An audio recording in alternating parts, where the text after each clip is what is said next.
Hey, what's up guys, and welcome back to askNK. So today we're taking a look at Twinmotion 2020.1, and we actually want to talk about everything that has to do with the material improvement and also the cool features for the material that has made its way to this brand new tool.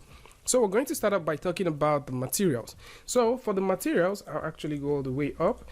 If you go through the materials, you would notice that there is just a little bit of differences that has been made, which is actually the video. We'll talk about that in a bit, but before we proceed, I think it's worth mentioning a couple of updates that has come. So the very first update here has to do with the glass. So for this, I'm just going to go over to the object primitive and bring out a very simple box.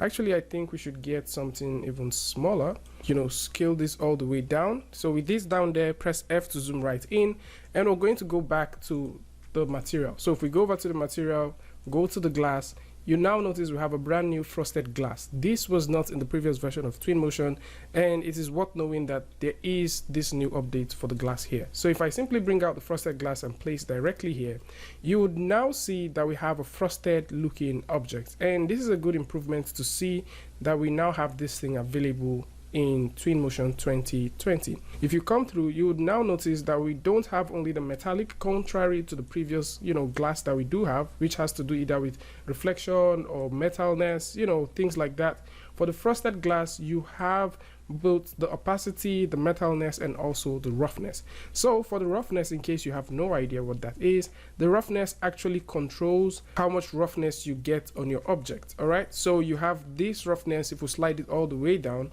you would now notice that we don't have any form of roughness happening. Now another workaround with the roughness has to do with the metal. So with the metal punched all the way up, our object is now considered as a metallic looking object. All right, you can see the metallic feeling that it has.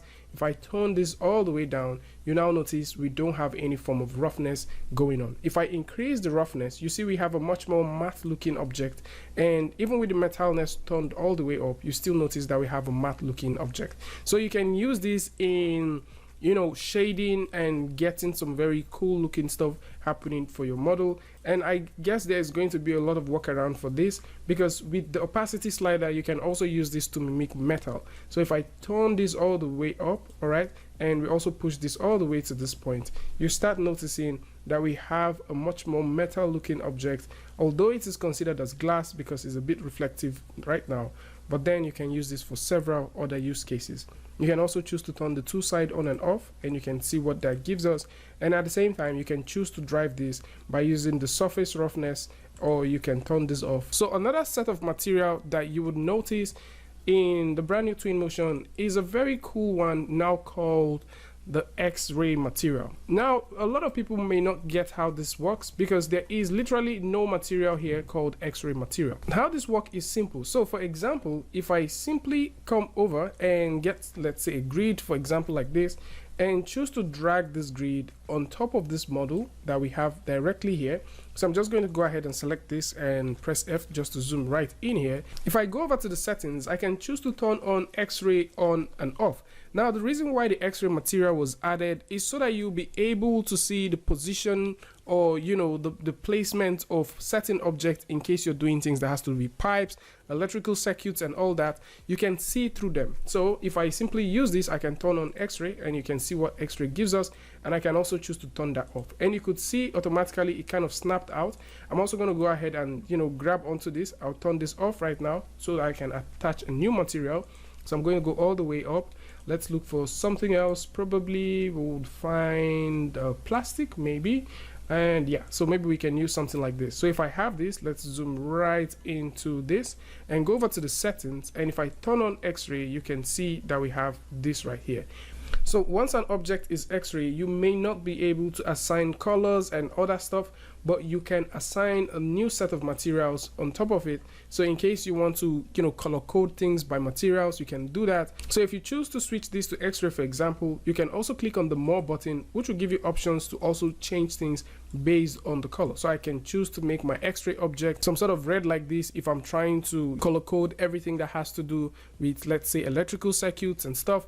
I can choose to do that, and the minute I zoom all the way out, you would still notice right here that we still have a see-through thing happening, and that is because we have our X-ray object there. All right, so whatever you look at, you can still notice that at every point within your model, you can actually tell where your X-ray object is. Okay, with this out of the way, let's go through and talk about the video. So there is now a brand new video thingy.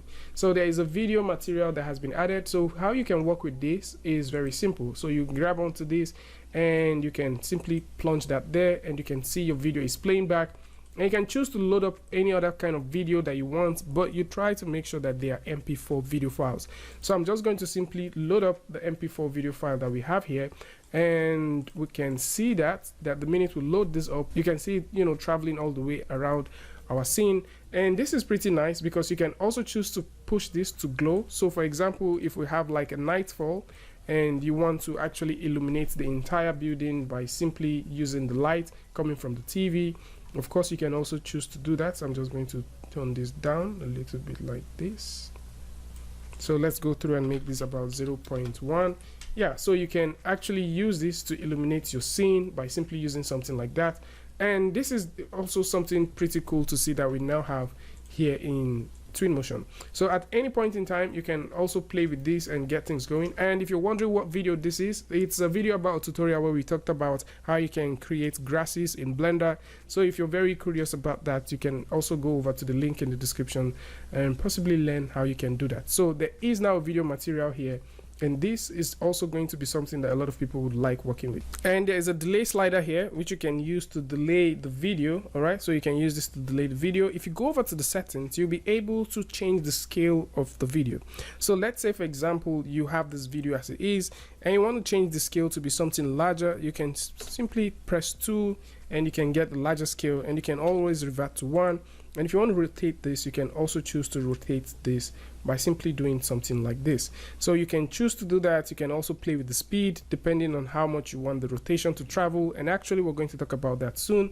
And with that done, we're going to go all the way back and take a look at something different. So I'm also going to just simply go all the way out like this and create a brand new object. And the reason why I'm creating this object is to talk about something we talked about in previous versions. All right, so just for the benefit of anyone who hasn't seen this, you can play with the scale of your object and actually animate them directly in Twinmotion. And how you can do that is very simple. So if you go all the way up, go to the material that you want to work with. Probably let's just go through and find the brick. I'm going to just simply drag the brick and drop it directly here. And if we go to the scale, we can, you know, increase the scale, reduce the scale, go over to the more setting, and we can rotate this. All right, you can also go to the speed and you can choose what direction you want this to travel through. I think a lot of people have used this for some sort of animation in their scenes, which I've seen, and you can, you know, just have this, and as it is, you can use this to kind of, you know, emulate an escalator or something like that. And this is just definitely fine, and you can get this and, you know, put a couple of characters inside and you have this going for you. So these are some very cool stuff that you can do with the material. And by every chance, you can also choose to come over to the settings and you can bump things up if you want to bump them. And it's quite cool to notice that, you know, they have actually reworked on a lot of things. Right now, you probably don't see the bump happening, but it's really cool to note that they have actually reworked most of the materials that they have directly here. All right, so let's talk about decals. So for decals, what we're going to do is we're going to simply, let me find object, just select curves, press F on the keyboard. Wow, that's a lot. All right, so for decals, the decals have now been improved in some cool ways. So if I simply go over to object, decals, I can select any decals of my choice. I'm just going to click on only and keep that there. So the new feature here is if you click over here, you can also come here and click on open and select an object that you have. So if I go over to where we have a couple of objects selected, I can select this and you can see that there.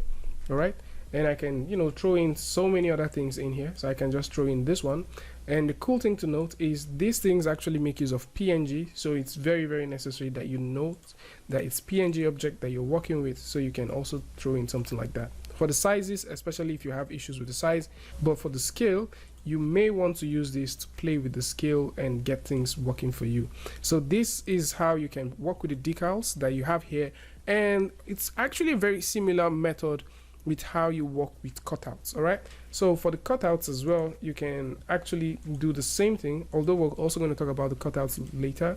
So for the cutouts as well, you can actually do the same thing, but the difference between the cutouts and the decals is the cutout is always facing the camera. All right, so it's been a whole lot of talk about, you know, materials and stuff that you can do with this. So we've talked about the materials for the X-ray, we've also talked about the frosted and decals, and finally I think we should, you know, just simply take a look at the very improved, like it said, the very improved emissions. All right, so for the emissions, how you get to work with that is also relatively simple. So we would just simply drop a simple box here, another simple box here, and possibly I'm just going to drop a cylinder, you know.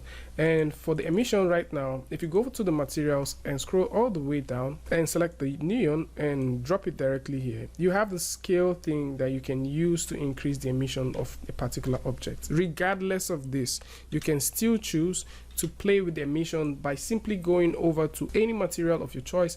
Let's say I'm selecting a material like this and just simply drag and drop. If I come over to our setting, you would notice that right here we have something called glow. So you can also use this to increase or play with the emission of whatever thing you're working with. And right now you can use this to get that effect that you're looking for. Of course, you can also go over to the more section and turn on daylight on and off, but it's really cool to note that you now have, you know, some very dedicated shaders that are just meant for emissions, which you can find within the neons.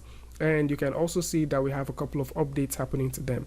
I do like the police beacon, for example, so you can simply throw in something like that. You can also go over to the settings and, you know, turn this on and off. And the reason why you have sound, in case you're wondering, is when you're moving towards this object, that's the sound that you get when you're approaching the object.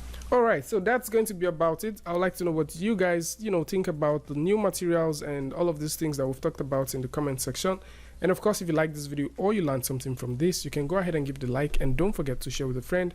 And if you're new here, it's going to be amazing for you to hit the subscribe button and also turn on notifications so that you don't miss the next video or the next update. And until I see you guys again with a tutorial update, Free Friday, Tutorial Tuesday, tips and tricks, things like this. Peace.